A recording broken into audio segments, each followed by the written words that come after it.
I started an Onlyfans account a few years back now, and I've been recognized a grand total of 3 times because of my tattoos. I keep them covered up in my job because it's the kind that really doesn't like you showing off ink like that, let alone how badly they'd freak if they knew I had an Onlyfans. The point is, I like to be discreet, and my subs, for the most part, seem to understand that. The first time was about a week after my birthday. I told my subs that it was my birthday month to be discreet whilst still raking in the birthday tips. So although they didn't know exactly when I was born, they knew it was like roughly that time of the year. I had one guy give me a few looks on the subway, which isn't totally out of the ordinary if I'm honest, but just before he got off, he barely even looked at me as he said, "Happy birthday," and called me by my username. Like I said, he didn't make it obvious who he was talking to. He just ghosted immediately after, and there was no other interaction. I mean, if you're going to get recognized for OnlyFans, you could do way worse than that.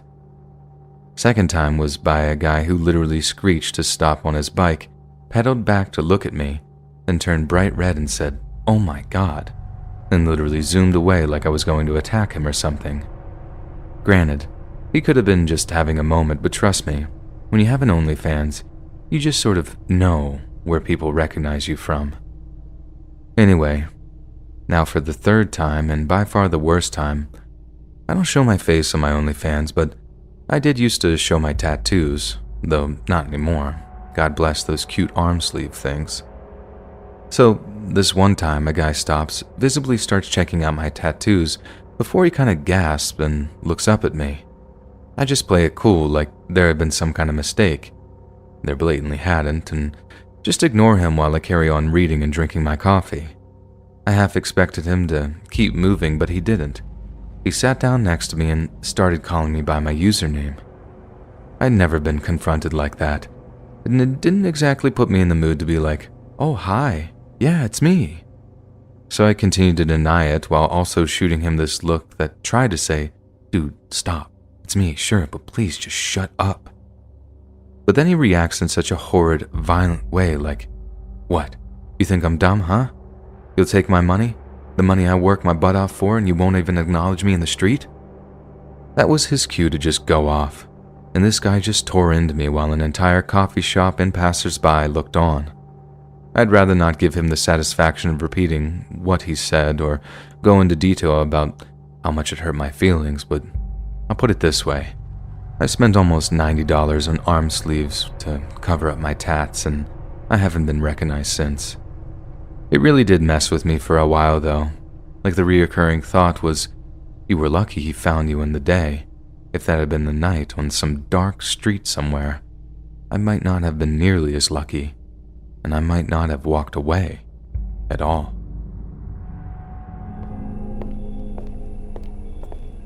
I'd gone the first 22 years of life without having any near-death experiences and hoped to make it through the rest the same way.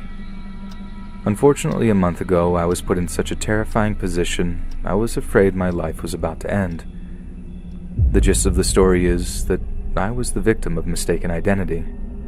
From what I've been able to gather in the interim, a former female employee was having a tryst with a fellow male employee, and her boyfriend or ex-boyfriend, I'm still not sure, did not approve of the relationship. I want to start by saying that I never worked with or even knew the woman in question. Being a gay man, she wouldn't have been my type if I had. A couple of people that were around when she was told me that she and the man she was sleeping with had been fired a good 6 months prior to my employment. The unlucky coincidence appears to be that he and I shared the same first name and physical description. This had to have been why I was confused with him. A quiet evening in July, I was working, waiting tables, and just before 7:30, I got a single male sat in my section. He didn't look especially mean upon first sight, but he was a rather large man. I'm 5'11", and this man towered over me. Nothing was said at first.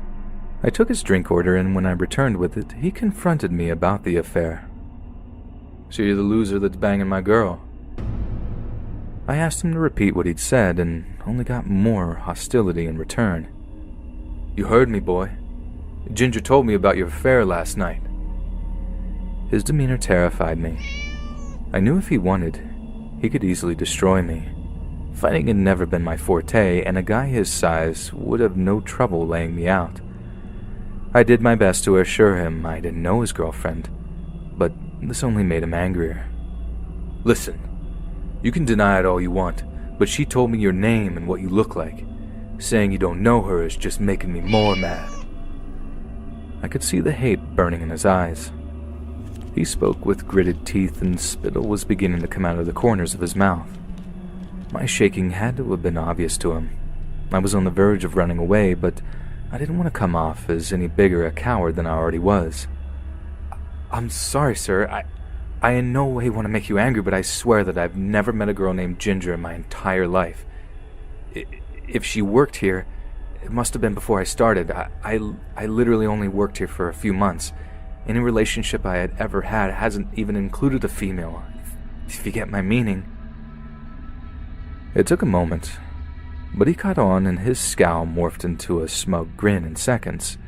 Telling a complete stranger about my preferences wasn't a discussion I wanted to have. However, I was out of ideas and decided on the Hail Mary. "You look like one of those deviants, but it's going to take a lot more to convince me than that." Playing that card must have been a bad idea. Although his voice had lowered slightly, he was balling his hands into fists, and this made my trembling worse. "Why don't you man up and admit you were balling my girl? You got a whooping coming either way. If you admit it, I might be a bit easier on you." It was as if he hadn't heard anything I'd said since he first accused me. The whole time this had been going on, I hadn't been aware of what else was going on around me. Someone in the restaurant, perhaps a patron, had notified my manager what was happening at this table. He came around just as the man had threatened to assault me and interrupted the conversation. "Excuse me, sir. I just overheard your threat toward my employee, and that is something I cannot allow customers to do. I'd like you to leave immediately, or I'll be forced to call the police." "You can call whoever you want. I don't care. I'm just here to tell this little wimp I'm going to give him a stomping for banging my Ginger." The manager's threat didn't seem to make any difference to the man. He was still just as mad before and wasn't showing any signs of leaving. "Sir, if you mean Ginger, the girl who left here more than 6 months ago, I can almost guarantee you that this young man never had any interactions with her. Now, there was another young man with the same name as him that I was forced to fire the same time as Ginger. I inform every employee at the time they are hired that relationships between employees are forbidden, especially when one of those employees are management. A rumor that they were violating this policy reached me, and when asked about it, they both confirmed it. Because of this, they were both terminated that same day. This young man is a new employee, and to my knowledge does not know either of these two. Maybe you should go back to Ginger and ask her to be more specific about the situation. Like I said, I can't have people coming into my restaurant and threatening my employees. You heard the real story, so now you can leave. And please do so now." The entire time my manager spoke, he never raised his voice, except for the end. Even then, he kept his composure. I think because of this, the man finally started to believe what I had told him. He stood up at the table, and he must have been at least 6'5". One more shudder of fear shot through me when I realized how massive he was. "Okay, mister. I'm gonna go and have a talking to Ginger again. And if I find out you lied to me, I'm coming back and putting both of you down." The man turned for the exit. "I'd recommend you not do that, sir." My manager hit him with one more parting shot as he left, but the giant ignored it. Once he was gone, I could finally breathe again. After I took a few minutes to calm myself, I returned to work. That evening, and every shift I've worked since, our manager has made sure to walk with me to my car when I get off. He's had a permit to carry a handgun for some time, so this safety measure does make me feel secure. I don't think he's really worried about himself. Since we have our own parking area in the back of the building, not many other people come back there. I'm not even sure many other people know about it. I, nor anyone else, have seen the man since that night, but will probably continue with the escorts for the foreseeable future. I pray each day I leave for work that I won't see that monster ever again. If he does return, I'll update my post. However, I'm pretty sure if he was going to, he would have by now. Let's hope I'm right. What I'm sharing may not be as serious as many of the other stories I've seen, but one recent incident in particular has led me to think I should reach out to someone for advice. I'm a 24-year-old female that has just lost my job as a personal assistant to a mid-level executive in the fashion industry. My termination came so quickly I was unable to find another job in the same line of work before my rent came due. Desperation drove me to apply for a waitress job at a small family restaurant near my apartment. Despite having no prior history waiting tables, I got the job. I guess the owners were as desperate as I was at that moment. My first shift was on a Monday afternoon, and I soon came to realize I enjoyed the work. Most of the customers were regulars. They were very kind and understanding of my hiccups and tipped well. It didn't take long for me to catch on, and I was allowed to take as many shifts as I wanted. Before I knew it, I'd got my bills paid for the month and even had a little left over for a celebratory bottle of wine. As I write this, I've worked at the restaurant for 3 months and almost every minute on the clock has been a blast. Crazy, right? Yeah, I know it's not a sentence I'd ever expected to say when I agreed to take the job. At first, my intention was to stay only long enough to get another fashion-related job, but finding out I was good at the table waiting thing has greatly increased my self-esteem. Not to mention, the money is good. I can't say I had any complaints about the job until a few weeks ago. On a late Sunday evening, one of the regulars appeared to have formed a crush on me. I wasn't aware of it at the time, or even aware of him until I waited on him the following lunch shift. He had been on an extended vacation, and now that I've met him, I wish he would have stayed where he was. The customer in question is a 64-year-old gentleman who recently retired from the drilling industry. Not exactly my type, I must say, and a bit too old for me. My introduction to him wasn't any more strange than any of the other regulars. However, the way in which he stared at me the entire time made me nervous. Then he left me $100 tip on a $6.50 tab. My initial reaction was one of joy, but as I dwelled upon it, I became uncomfortable with taking it. His return on that Thursday afternoon escalated my discomfort to an entire new level. I attempted to wait on him, as he was just another customer, but his reasons behind the massive tip soon became obvious. When I took his drink order, he asked me if I appreciated my large tip.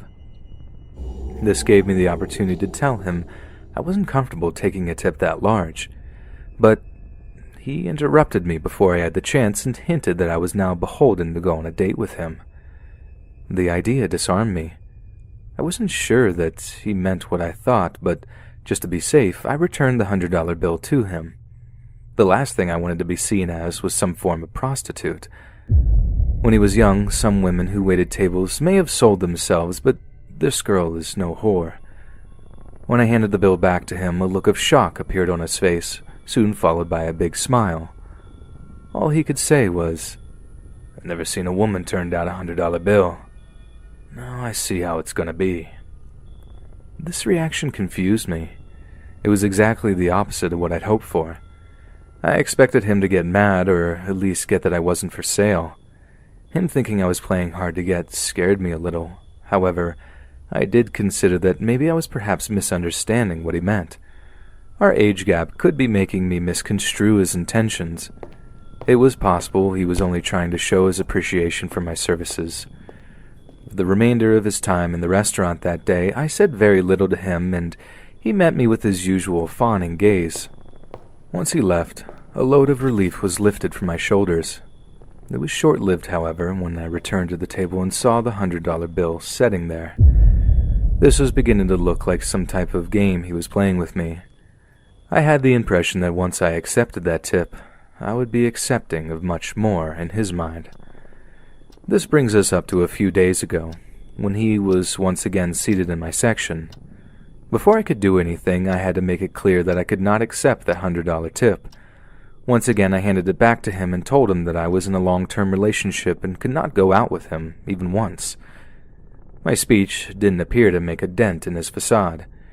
He replied by saying that he had no idea what I was talking about, but as he said it, a sly, childish grin was pasted on his face. I was starting to become angry at the way he was acting and stormed off to get his drink.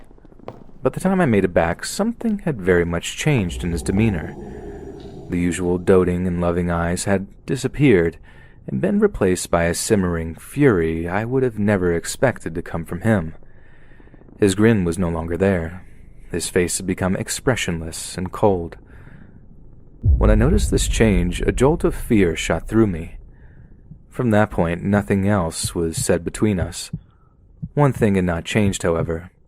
When I returned to the table, the $100 bill was sitting there, but it was now joined by a small folded piece of paper. I unfolded it and saw that it was a brief handwritten note.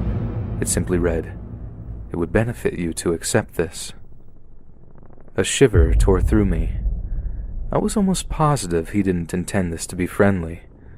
Although it wasn't necessarily threatening sounding, his attitude change gave me the impression it was a helpful hint. The entire predicament has made me confused and unsure of how to move forward. On one hand, the gentleman has not come out and clearly threatened me in any way. Up until our last interaction, he was nothing but happy and kind towards me. He also has never actually claimed to want to go on a date with me. As a matter of fact, he denied that this was his desire when I confronted him about it. To top it all off, I don't know one waitress who would dare turn down a $100 tip and see it as anything other than a show of thanks for good service. When it comes to the change of personality, for all I am aware, something terrible could have occurred while I had gone getting his drink. It may have zero to do with me. On the other, however, his instance that I accept the large tip clearly makes me uncomfortable. He has to be able to see this. Continuing to insist I accept it should be a bad sign. The split-second change in his attitude after I told him I was not interested was more than likely connected, even if it was not. The speed at which he could become so different and the darkness of his eyes would certainly give anyone pause. As if it even needs to be said, putting the tip and the ominously written note together with the very unsettling interaction we had just had, I am of the almost 100% belief that I was being threatened. Nevertheless, even after writing this, I am completely at my wit's end and have no idea of how to proceed. This gentleman is a long-time customer of the restaurant, and up until a few days ago, I've had nothing but positive, if not slightly difficult, interactions with him. Since my grandparents had passed away before I was born, I've spent very little time with people of his age, and I'm afraid I have mistaken harmless flirting with that of a predator. Therefore, I put this to you. What action do you think I should take next? Am I being an oversensitive snowflake, or do you see trouble in my future? Any feedback will be taken into account and considered. I definitely wouldn't be putting myself out like this if I didn't feel I may be in trouble. I need help, and I need it now.